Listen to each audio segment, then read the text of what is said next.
உடைய பெரியவா போற்றி, பெரியவா போற்றி, பெரியவா எந்நாட்டவர்க்கும் இறைவா போற்றி, இறைவா போற்றி, இறைவா சர்வஜா சர்வவியாபி மகாபெரியவா சரணம், மகாபெரியவா சரணம், சர்வஜா சர்வவியாபி மகாபெரியவா சரணம், மாய பிறப்பருக்கும் மகாபெரியவா போற்றி, மாய பிறப்பருக்கும் மகாபெரியவா போற்றி. அபாரகண சிந்தம் ஞானதம் சாஸ்திரகுணம் ஸ்ரீ சந்திரசேகர குணம் பணமாவதான கலிவிதயம் காட்சிமணி பிரத்யேகமாக மகாபெரியோட பக்தர்களுக்கு ஏற்பட்டு கொண்டிருக்கும் அனுபவங்களை ஒவ்வொரு நாளும் ஒரு அனுபவத்துக்கு ஒரு தலைப்பு. அனுபவ தலைப்பு இந்த துளசியை ஜலத்தில் போட்டு அவளுக்கு கொடு, இந்த துளசியை ஜலத்தில் போட்டு அவளுக்கு கொடு. இதை நீலக்கல் ஸ்ரீ CN முத்துசாமி சாஸ்திரிகள் அவருடைய இன்டர்வியூவில் இதை கேட்டிருக்கேன். நீலக்கல் ஸ்ரீ CN முத்துசுவாமி சாஸ்திரிகள் அப்படிங்கிறவர் பரம்பரையாக அவருடைய பரம்பரையில் இருக்கவா தான் காமாட்சி கோவிலில் அர்ச்சகர்களாக இருந்திருக்கார். அதில் ஒரு அர்ச்சகராக இருந்திருக்கார். இன்னொரு இருந்திருப்பார், அவர் இருக்காருன்னு தெரியுது. ஒரு சமயத்தில் காஞ்சி மடத்தில் ஒரு விசேஷமான ஒரு நாள் அன்றைக்கி, அது ஒரு வேளை தெரில, ஆதிசங்கரருடைய இதுவாக ஜென்ம இதில் பண்ணுறாள் ஜெயந்தியான்னு தெரியல, என்ன விஷயம் தெரில. ரொம்ப நிறைய பேர் விசேஷமான இது கூட்டம் நிறைய வரும் போகும். அந்த மாதிரி ஏதாவது ஒரு நாள் இருக்குன்னா அன்றைக்கின்னு போலீஸ் ப்ரொட்டெக்ஷன் கொடுப்பாலாம். ரொம்ப கிடையாது, 1-2 போலீஸ் தான் இருப்பாள். மெயினாக இருக்க ஒரு போலீஸ் ஆஃபீஸரே எல்லாத்தையும் கண்ட்ரோல் பண்ணிவிடுவார். ஏன்னா இங்கே என்ன அடிதடியாக நடக்க போகிறது, கூட்டத்தில் கரெக்டாக நிற்கணும், அவ்வளோதான். லைனை கொஞ்சம் லைனில் நிற்கிற மாதிரி கொஞ்சம் டிசிப்ளின்டாக பண்ண வைக்கணும், அதுக்கு தான். அப்படி வந்தவர் ஒருத்தர் வந்திருக்காராம். அவர் சொல்கிறார், அந்த சாஸ்திரிகள் முத்துசாமி, அவர் ஒரு ஹிந்து கிடையாது அப்படிங்கிறத சொல்கிறார். என்னன்றது அவர் சொல்ல வேணான்றதுனால அவர் சொல்லலை.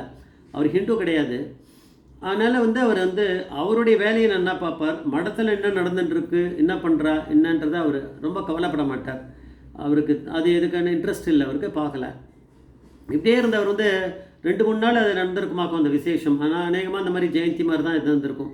அவருக்கு கொஞ்சம் கொஞ்சமாக அவருக்கு அப்படி ஈடுபாடு பெரியவா என்ன பண்ணுறான்ற மாதிரி அங்கே அவர் நோட்டை ஓடுறது, அங்கே பார்க்குறது, பூஜை பண்ணுறதா, அப்படி அது கண்ணால் பார்க்குறது, இதெல்லாம் ஏதோ பார்த்துட்டு இருக்கார். இந்த மாதிரி யாரோ ஒருத்தர் இருக்கார், ஓ அந்த மாதிரி இடத்துல தான் நம்ம இருக்கோம் அப்படிங்கிறத அவர் புரிஞ்சுட்டார்.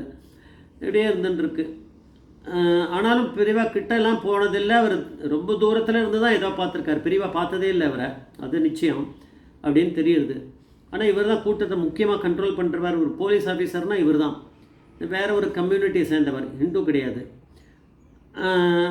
அன்றைக்கி ஒரு நாளுக்கு அவருக்கு ஏகப்பட்ட மனசில் கஷ்டம் இருந்திருக்கு, வருத்தம் இருந்திருக்கு. அதோடைய அவர் டியூட்டி பண்ணிட்டுருக்கார். அதை என்ன பண்ண முடியும், அந்த வருத்தத்தை டியூட்டி விட்டுற முடியுமா?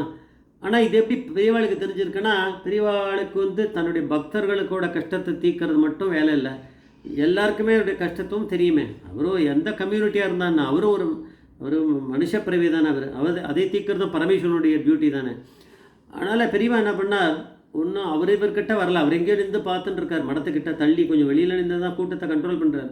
ஒரு அணுக்கத்தண்டர்கிட்ட போய் கொடுத்து சொல்லி இன்ஸ்ட்ரக்ஷன் கொடுத்து, அந்த ஒரு போலீஸ் ஒருத்தர் இருக்கார் ஆஃபீஸர், அவரை எங்கே கூட்டுன்னு வா அப்படின்னு. அவர் போனார். போய் பெரியவா கூப்பிடுறான்னு சொல்லிட்டு சொன்னார். அவர் உடனே ஓடி வந்தார்.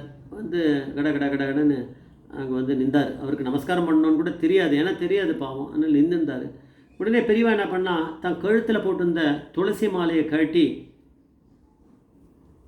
அந்த தொண்டர்கிட்ட கொடுத்து அப்படின்னாரு. அவர்கிட்ட கொடுத்தார். பெரியவா அவர் எதுவும் சொல்லலை, இன்னும் கூட சொல்லலை. ஏன்னா அவர் இங்கே வரா, ஏதோ எல்லாம் பேசுகிறா, ஏதோ அனுகிரகம் பண்ணுறா போகிறான்னு தெரியும். இருந்தாலும் அது அவருக்கு இதில் நம்பிக்கை வரணும்னு சொல்ல முடியாது. ஆனால் நல்லவர் தான் அவர் பாவம்.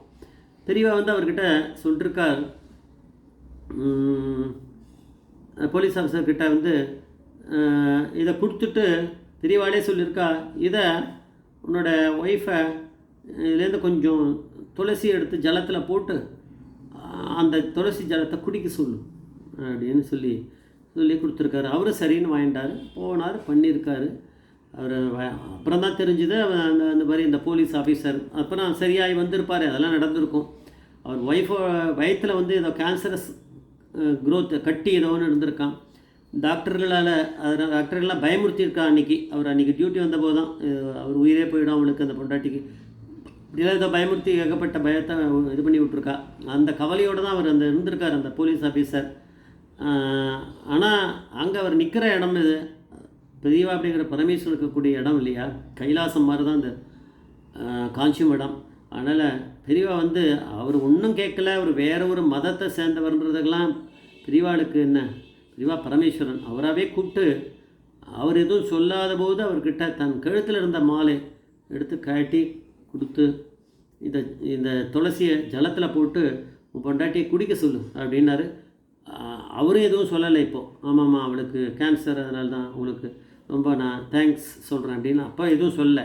ஆனால் பெரியவா கொடுக்குறது எதுக்குன்னு அவருக்கு தெரியும், பார்க்குறாரு. அவர் எல்லோரும் ஏதோ வாங்கின்னு போகிறா, பெரியவா கிட்ட அனுகிரகம் வாங்கின்னு போகிறான்றது அளவுக்கு தெரியும். அதனால் அவருக்கு சொஸ்தமாகி அதுக்கப்புறம் பெரியவா கிட்ட வந்து அவருடைய இதை சொல்லியிருக்கணும். அதை பற்றி அவர் சொல்லலைன்னாலும் பெரியவா கண்ணு பட்டாச்சு, பெரியவா அனுகிரகம் பண்ணியாச்சுன்னா அந்த கேன்சராது எல்லாமே பறந்து போயிடுமே. ஜெய் ஜெய்சங்கர மகாபிரிய பாதமேச்சரணும், மகாபிரிய பாதமேச்சரணும்.